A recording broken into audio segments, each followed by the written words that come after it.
बच्चों, कल हम लोग पढ़ रहे थे ऊँट और कौवे की दोस्ती के बारे में। जब ऊँट अपने मालिक के यहाँ से उससे नाराज़ होकर घर छोड़कर भाग जाता है तो भागते भागते जंगल में पहुँचता है। वह जंगल में जा रहा था, अचानक उसे रुकने की आवाज़ सुनाई देती है। उसे बताया जाता है कौवे के द्वारा कि आगे एक बहुत ही गहरा नाला है, नाले के उस पार अगर तुम चले जाओगे तब तुम्हारा जीवन बचना बहुत ही मुश्किल हो जाएगा, क्योंकि नाले के उस पार एक भयानक शेर रहता है जो तुम्हें मारकर खा जाएगा। कौवा उसे कहता है कि तुम इस जंगल के अंदर रहो, यहाँ खाने पीने के लिए किसी चीज़ की कमी नहीं है। वहाँ हरे भरे जंगल को देखकर ऊँट भी खुश हो जाता है और अपने मालिक की यातना से बचने का उसे यही तरीका नज़र आता है कि यहीं पे अपना जीवन गुजारा जाए, पेड़ के पत्ते को खाया जाए और आराम से यहाँ रहा जाए। दोनों दोस्त एक ही पेड़ के नीचे ऊँट रहता है और उसी पेड़ के ऊपर घोंसले में कौवा रहता था। दोनों दोस्त खूब बातें किया करते थे। धीरे धीरे ऐसा होते होते 6 महीने बीत जाते हैं और 6 महीने बीतते बीतते ऊँट का स्वास्थ्य खराब होना शुरू हो जाता है। पहले वो जो ऊँट बड़े आराम से चल फिर सकता था, दौड़ सकता था, उसके अंदर चुस्ती और फुर्ती थी, अब धीरे धीरे वो समाप्त हो चुकी होती है। अपनी बीमारी के कारण वह बड़ा ही असहाय महसूस कर रहा था। वह अपनी व्यथा को, अपनी तकलीफ़ को कौवे से शेयर करता है, बताता है कौवे भाई, तुम जो है आराम से उड़ते हो, खाते हो, पीते हो, लेकिन मैं अपने मालिक के यहाँ बड़े कष्ट में रहता था। यहाँ आने के बाद थोड़ा आराम हुआ, लेकिन एक बहुत बड़ी तकलीफ़ मेरे साथ जुड़ चुकी है कि मेरा स्वास्थ्य सही नहीं रहता है, मैं हमेशा बीमार बना रहता हूँ। कौवा उसे समझाता है कि देखो मेरे मित्र, तुम मुझे कहते हो कि तुम आज़ाद हो और बड़े आसानी से एक पेड़ से दूसरे पेड़ पर, एक जगह से दूसरी जगह आते और जाते हो, तुम्हारा स्वास्थ्य भी सही है, तो इसके पीछे परिश्रम का एक मेन कारण, मुख्य कारण क्या है कि मैं परिश्रम करता हूँ, मेहनत करता हूँ। मैं जितनी दूर तक उड़ता हूँ उस उड़ान को भरने के लिए मुझे काफ़ी मेहनत करनी पड़ती है। मैं दूर दूर तक जाता हूँ और वहाँ जाकर अपने दाना पानी का इंतज़ाम करता हूँ, लेकिन तुमको यहाँ बैठे बैठे ये सारी चीज़ें मिल जाती हैं, इसलिए तुम आलसी हो गए, कहीं दौड़ते फिरते नहीं हो, चलते नहीं हो, तुम्हें सिर्फ आराम और खाना नज़र आता है, इसलिए तुम्हारा स्वास्थ्य बिल्कुल बिगड़ चुका है और तुम बीमार हो गए हो। हमें हर काम में मेहनत करनी पड़ती है, लेकिन तुम्हें काम को करने की कोई ज़रूरत ही महसूस नहीं होती है। ऐसा है मेरे दोस्त कि जब हम लोग मेहनत करना छोड़ देते हैं तो हमारा स्वास्थ्य भी हमारा साथ छोड़ देता है। हमारा स्वस्थ रहना भी हमारे मेहनत के ऊपर ही निर्भर करता है। आज अगर हम मेहनत करेंगे तब हम स्वस्थ भी रहेंगे, ऐसा संभव है, क्योंकि तुम मुझे देख रहे हो कि मैं बड़ी आसानी से उड़ता फिरता हूँ। क्यों उड़ता हूँ? कि मैं मेहनत करता हूँ, मेरी उड़ान को भरने में मेरी मेहनत है, इसी वजह से मेरी चुस्ती और फुर्ती बनी रहती है। लेकिन तुम निष्क्रिय हो चुके हो, इसलिए तुम बीमार हो गए हो। जब कौवे ने सारी बातें ऊँट को समझाई तब ऊँट को स्वास्थ्य के महत्व के बारे में समझ आती है। वह समझ जाता है कि बिना परिश्रम के अगर कुछ खाने पीने को मिले तो हमारा शरीर बिल्कुल बेडौल हो जाता है और हम बिल्कुल निष्क्रिय रहते हैं, हमारे अंग हमारा साथ छोड़ना शुरू कर देते हैं और हमारे अंग धीरे धीरे शिथिल हो जाते हैं। अब उसको मेहनत करने का नतीजा, उसका सुपरिणाम, उसका अच्छा फल नज़र आना शुरू हो जाता है। उसे अपनी इस भूल पर बड़ा अफसोस होता है।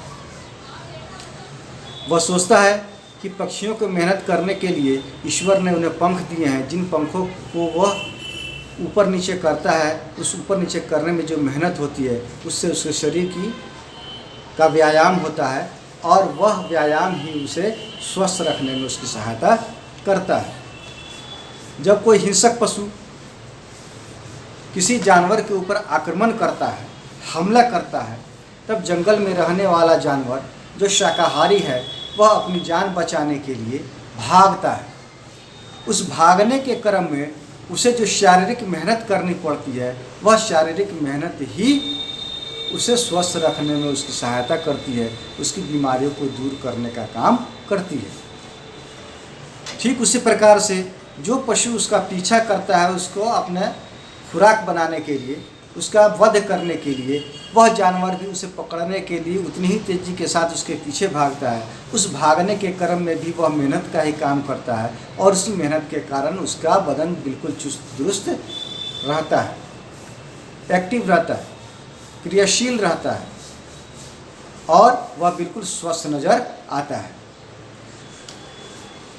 हिंसक पशु अहिंसक पशु के ऊपर आक्रमण करते हैं, तो अहिंसक पशु भागने में जो परिश्रम लगाता है, जो मेहनत करता है, भाग दौड़ में जो मेहनत होती है, उसी के कारण वह स्वस्थ रहता है।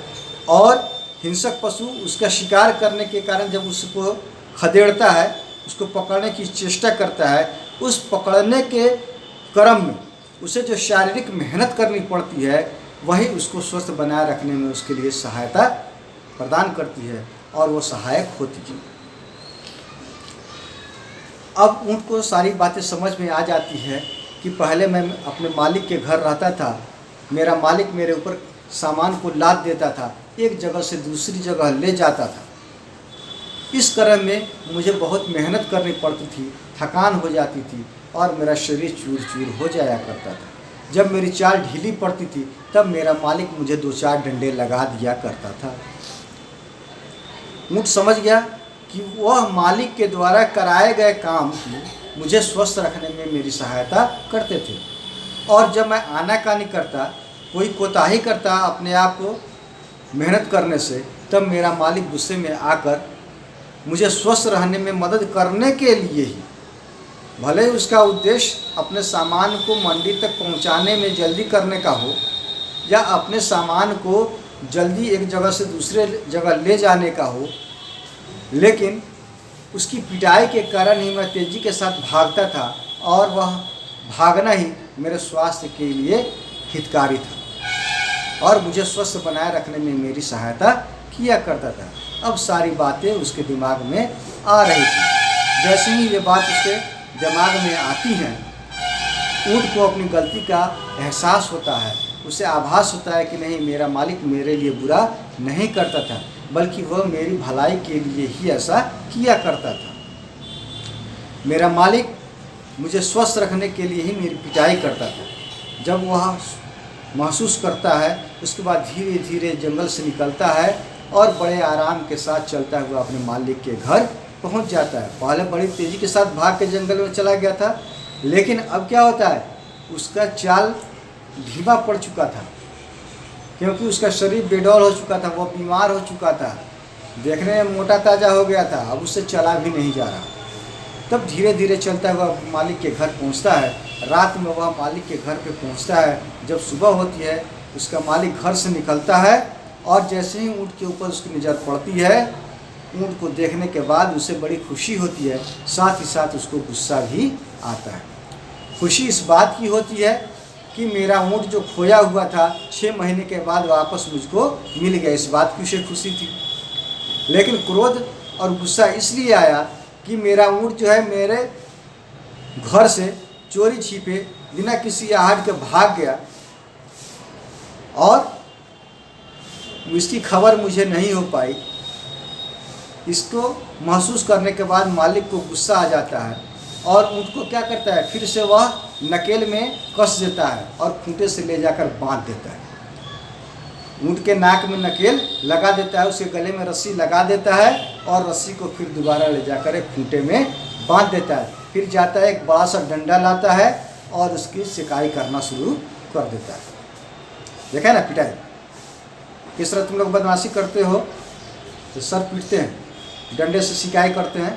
उसी तरीके से ऊँट का मालिक जब गुस्सा हो गया, एक तरफ तो खुश भी था उसके आने से, लेकिन दूसरी तरफ उसको गुस्सा आया और उसने फिर से डंडा उठाया और उस ऊँट की पिटाई करना शुरू कर देता है। लेकिन इस बार ऊँट को जब पिटाई पड़ रही थी तब उसको तकलीफ नहीं हो रही थी। नहीं हो रही थी, क्यों नहीं हो रही थी? मोटा ताजा था इसलिए नहीं हो रही थी?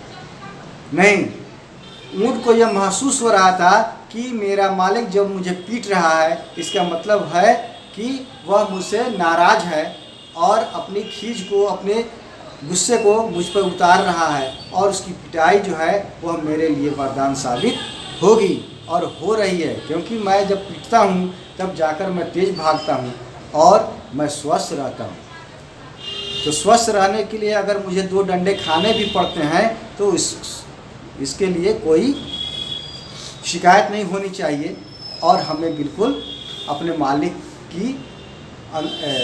की अनदेखी नहीं करनी चाहिए, वहाँ से भागना नहीं चाहिए। बात उनको महसूस हो जाती है। अब वह पिटाई से दुखी नहीं था, बल्कि वह खुश था कि मेरा मालिक मुझे पीट कर मुझे स्वस्थ रखने में हमारी सहायता कर रहा है। उससे विश्वास हो गया था कि पहले की तरह ही मेरा मालिक मेरे ऊपर सामान ला देगा, मुझसे मेहनत कराएगा, और जब हम आनाकानी करेंगे तब हमारी पिटाई भी करेगा। इस प्रकार से मेहनत करने से मैं स्वस्थ रहूँगा और मैं अपना जीवन बड़े आनंद के साथ अपने मालिक के घर गुजार पाऊँगा, और मैं बिल्कुल जीवन भर स्वस्थ नज़र आऊँगा। तो स्वस्थ रहना एक बहुत बड़ी अनमोल देन है ईश्वर की तरफ से। स्वस्थ रहना एक अनमोल उपहार है हमारे लिए, और इसकी शर्त यही है कि हमें उसके लिए मेहनत करनी पड़ेगी। जब हम मेहनत करेंगे तभी हम स्वस्थ रहेंगे। ठीक है, इस कहानी में इतना ही था, और इसको आप लोग पढ़ेंगे और साथ ही साथ मेहनत भी करेंगे और स्वास्थ्य के महत्व को भी महसूस करेंगे। ठीक है।